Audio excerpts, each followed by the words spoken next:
it's important that the schools get funded. That's the one that we're lucky we live in a place where that usually passes, but you never know when that's going to be contentious. And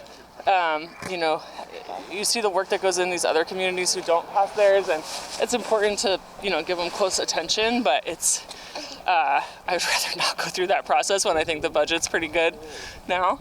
How do you feel about the increase for fire and police and public safety? Same dynamic. It's one of these things where I would guess that 99% of us who are voting don't know the details, and we decide who to trust. And it's sort of a flaw in the whole voting system, I should say, is that almost none of us voters really know the details. But again, I decided that the people who put it on the ballot probably had good reason to. Occasionally things come along and say, oh, that's just nonsense, no way. But in a case like this, I decided to just trust the judgment of the people who had looked through the budgets.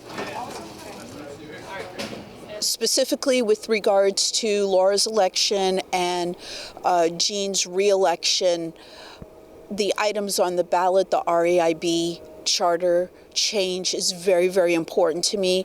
I have heard so many people speak out against it that it's been disturbing to me, and I think it's important that it passes because it's going to really show commitment from the residents of Burlington that they care about the issues that this department is addressing. And it is less than 1% of the city's total budget, and they've already had a number of budget cutbacks. So this idea that, oh, just cancel that department and our budget woes are over is simply not true. Do you think that the school board members should be compensated? There's a budget for that. What are your thoughts on that? Yeah, I didn't realize that they weren't compensated. I hadn't really thought of it, and I like the idea that it would open it up to some folks who could give their time with some compensation that might otherwise not be able to.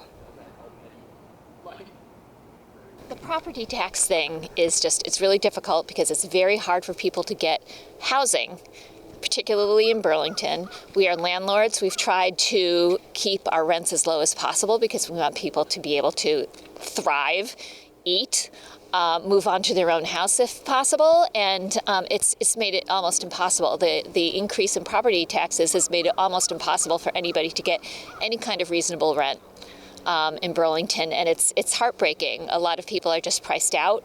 It's unfair, and it keeps people from ever getting their own homes. So, not in favor of it. So there's a number of items on the ballot, one of them being a property tax increase to fund the police and fire departments. What are your thoughts on that? Do you think we need to use more money for that? Well, I'm kind of against we're property owners, so we're against the property tax, but I agree that the police and the fire people need to get funded. So it's a kind of tough decision. Closer to that.